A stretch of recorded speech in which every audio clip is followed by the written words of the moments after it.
Established in 1967 and codified in 1970 with the enactment of New York State Education Law 6452, the Educational Opportunity Program, or EOP, was among the first formalized access and support service structures in the country.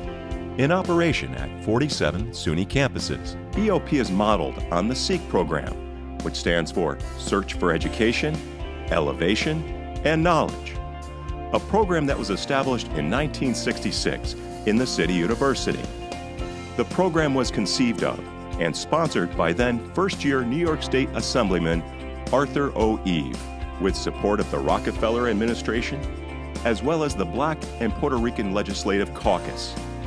Subsequent legislation established the Higher Education Opportunity Program, or HEOP, at New York private institutions. Program design was forward-thinking in that eligibility was based upon socioeconomic status rather than race, an approach figuring prominently in the current dialogue on access. Due to the significant intersection of low-income and underrepresented populations, this approach has permitted the program to provide access to the full range of low-income students. The Educational Opportunity Program has evolved into a successful model for meeting the needs of at-risk students and has served as a template for other access programs both within and external to the university. The historic impact of the Educational Opportunity Program at SUNY was envisioned by the first administrator of EOP Special Programs, Dr. James S. Smoot. The following retrospective bears out his prophecy. Enough people of goodwill and ability were getting their act together, and we were going to bring a change.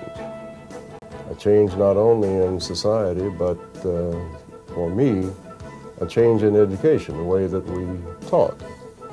The first challenge was having members of that large and sprawling institution come together around a common commitment.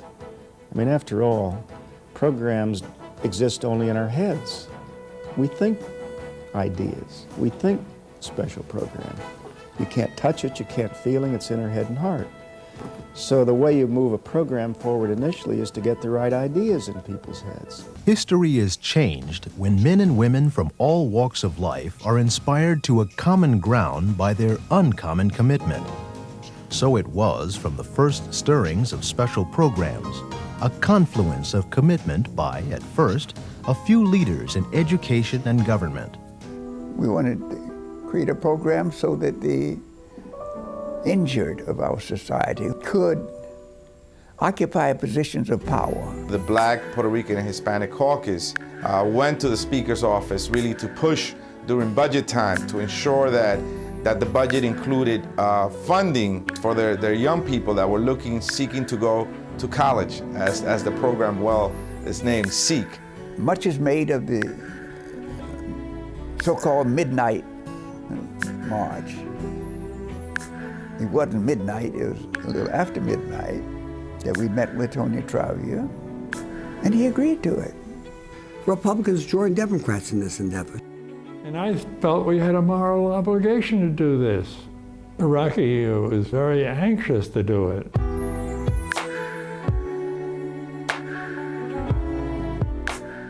Arthur Eve, God bless him, took all of this and went into the state colleges, as I said, public and private, and expanded it far beyond my belief at the time we did it. In that, flipping through that budget, I saw a program in New York City that was called the SEEK program. And that program really caught my eye because I'd had the experience of having to leave college because I didn't have enough money to stay in school. I sort of focused on that particular program to see if I could get that program started, somewhat similar program in the State University system.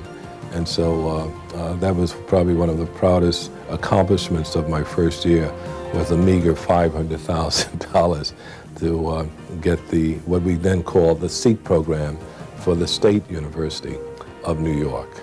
I give God and Percy Sutton. Credit for starting SEEK, EOP, HEOP, because if that was not in the budget, I don't think I was smart enough to have developed and do all the research and come up with the finding. 249 disadvantaged students braved a new world of educational opportunity at Buffalo State in the fall of 1967.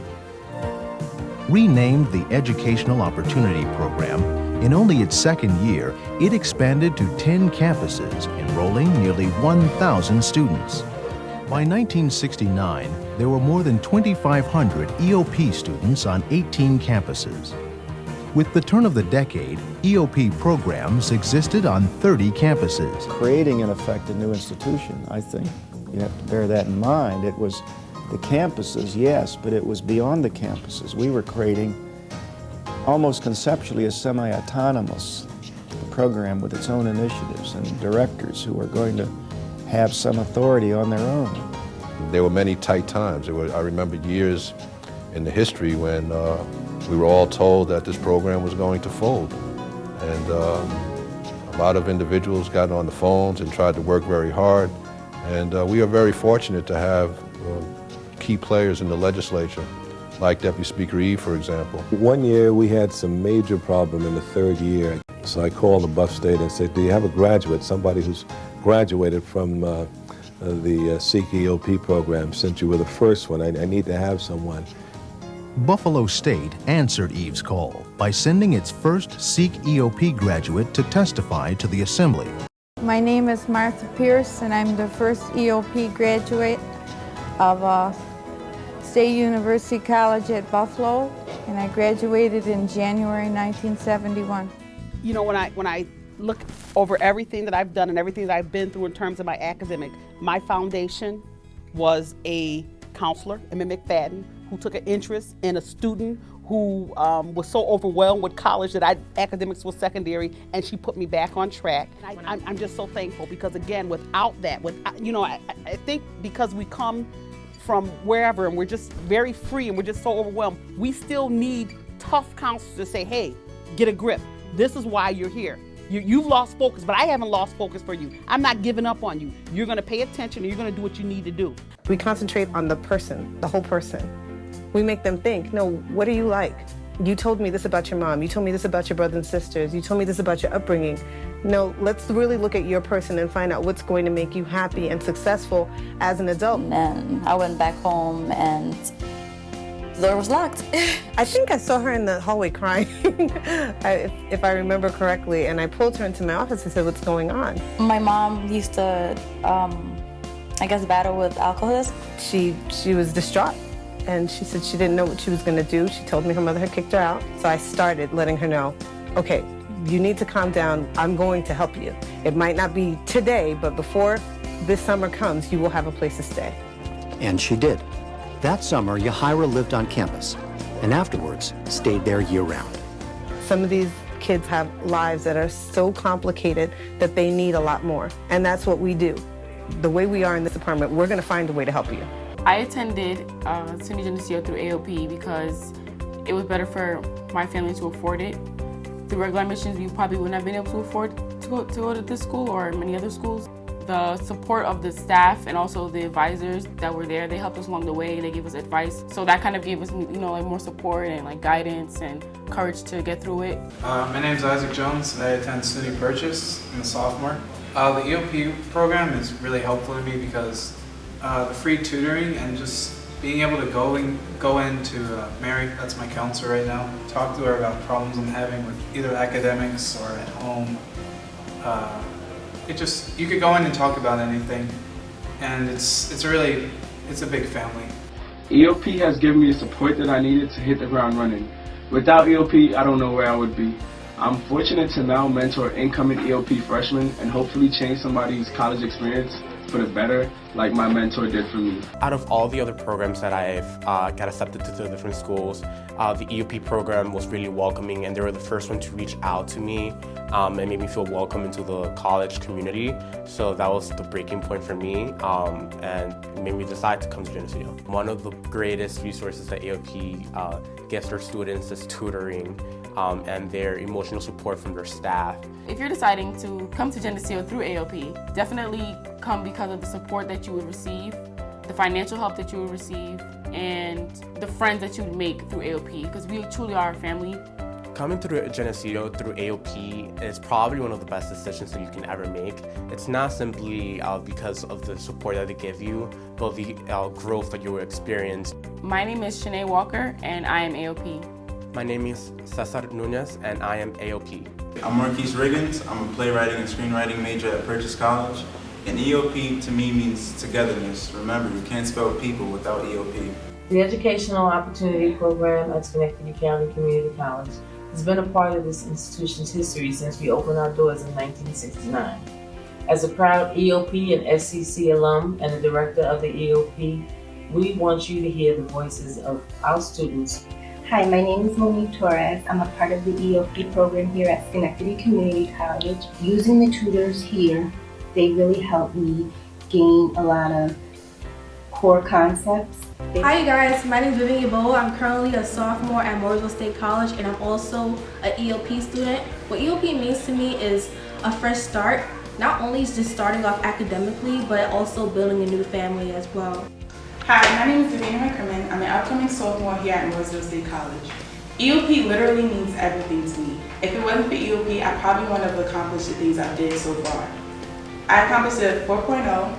I'm a SGO vice president. And whenever I'm stressed, I always have somebody to talk to. So without them, I'd probably not be here. My EOP counselor helped me because he kept me focused. When you tell me that I'm not going to get my money, if I don't do this, if I don't get this grade, that is an influencing factor that is far greater than anything else. Because I knew that I needed the economic assistance in order to stay here.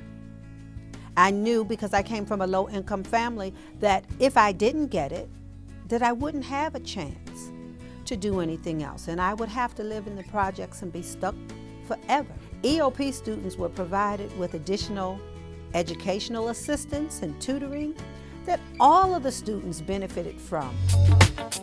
It lifted up not just me, it lifted up my whole family, and it lifted up my daughter. I was a SEEK student, but look at my kid. She's a Harvard graduate. She's a Columbia University graduate. She's now a partner in a law firm, okay?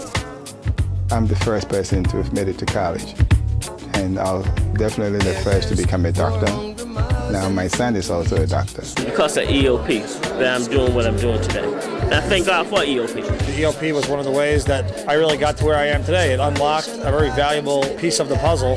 EOP gave me the opportunity really to make the transition from being an inner city youth to a large university. Without EOP, I'm certain that I would not have been here today. I grew up in Bedford-Stuyvesant in Brooklyn, and my mother was a single parent, raising 3 kids. She told us that education was the only way out. She couldn't afford it though. So if it wasn't for EOP, I wouldn't have gone to college. Who knows what would happen to me. Without EOP, I don't know where I would have been. It has made possible for me to better my life and better the people around me. And I am very grateful to the program and Dr. OE for all that they have done to make it possible. Finished my associate's, bachelor's, master's, and PhD through the EOP program, so I definitely feel blessed. The program changed my life. My name is Cheryl Hamilton, and I have the honor of serving as Associate Provost and Director of Opportunity Programs for the State University of New York. The Educational Opportunity Program has changed the economic trajectory for these students, their families, and their communities. Presently, the Educational Opportunity Program is leading the way in terms of promoting social mobility among our State University of New York students.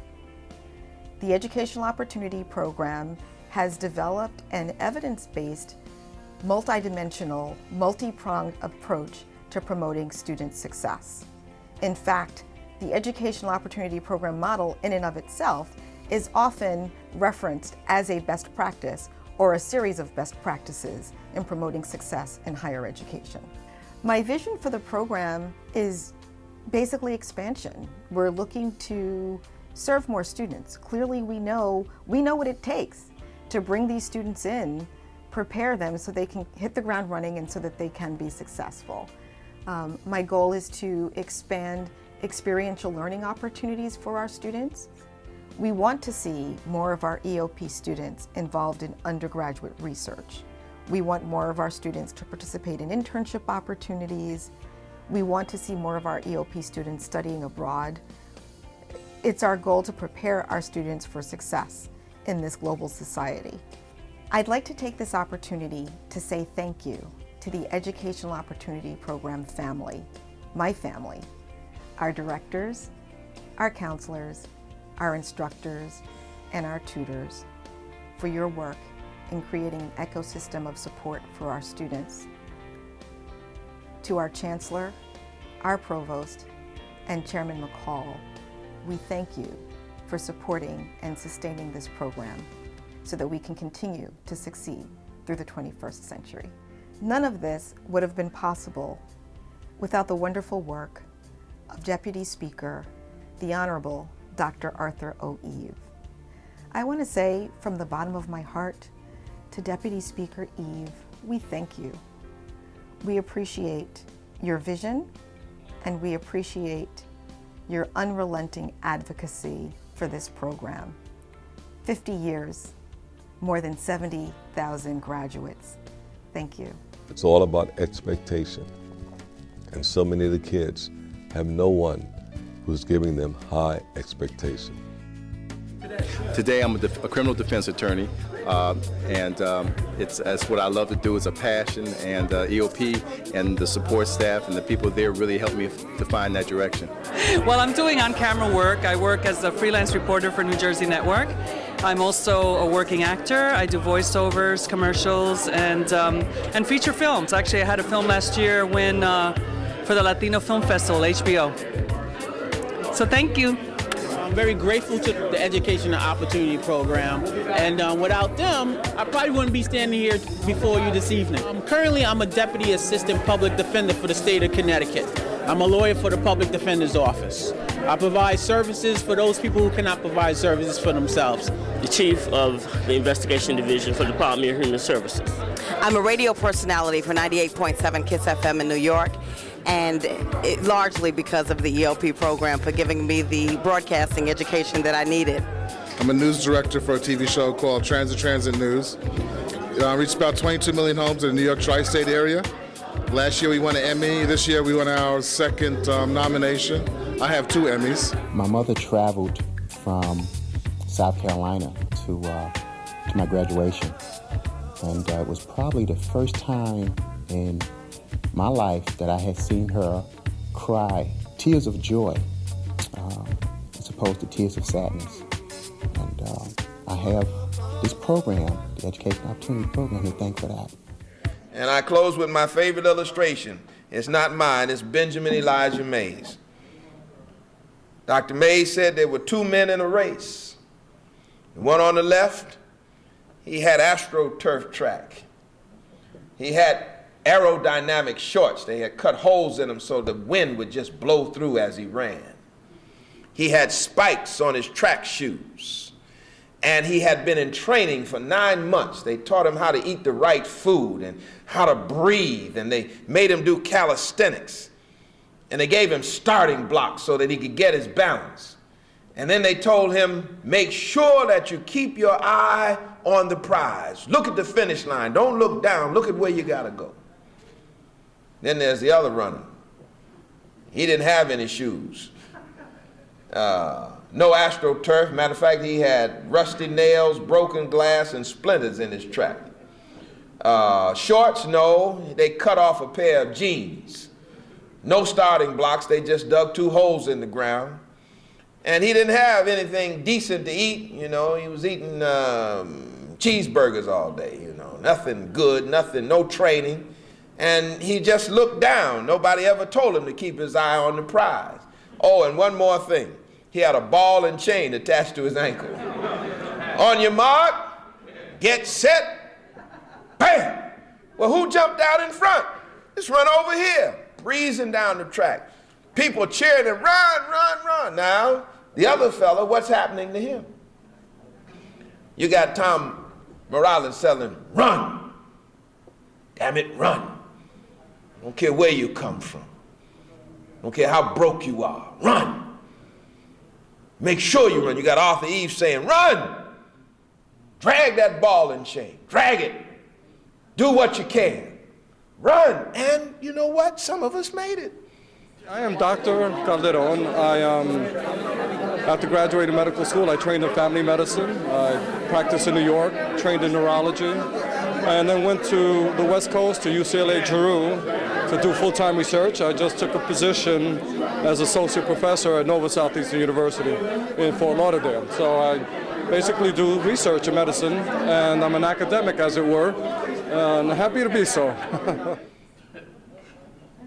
Believe it or not, feet bleeding, stumbling and falling, out of breath, not really knowing what direction we're headed, but we kept running.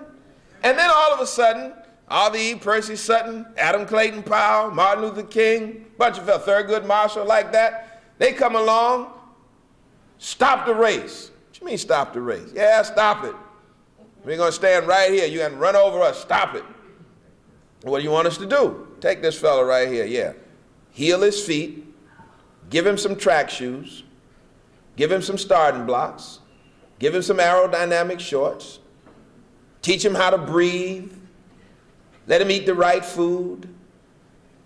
Give him some counseling. Tell him to keep his eye on the finish line. You know? And yes, cut that ball and chain off of his ankle. And then what? We've done all that. Then stop this fella and bring him right up here so they're equal. And then do what? Shoot the gun again. And you know what happens when you shoot the gun again? You get Fred Brewington. I'm a practicing lawyer on Long Island, where I have the largest African-American owned law firm on Long Island. And it's only because I had a chance to get an education. If I hadn't had that opportunity, I wouldn't be where I am today. Thank goodness to EOP and thank goodness to my mom. You get Joel Pierre-Louis. Currently, I'm an attorney in-house. I'm a staff attorney for SUNY system. So I've come back home.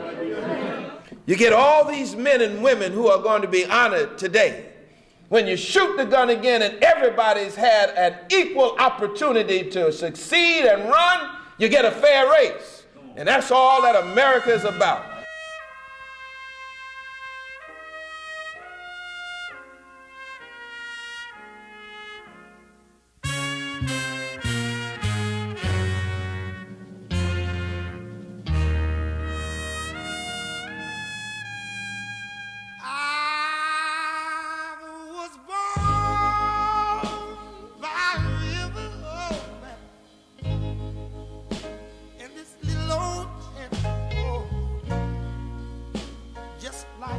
River, I've been running ever since. It's been a long time coming, but I know change has gotta come now. Long time coming, but I know a change is gonna come. Oh, yes it is. Just like I said, I went to my little bitty brother. Oh, my little brother. I asked my brother, help me, please. Oh, he turned me down, and then I go to my little mother. Dear mother, oh man, I said, mother,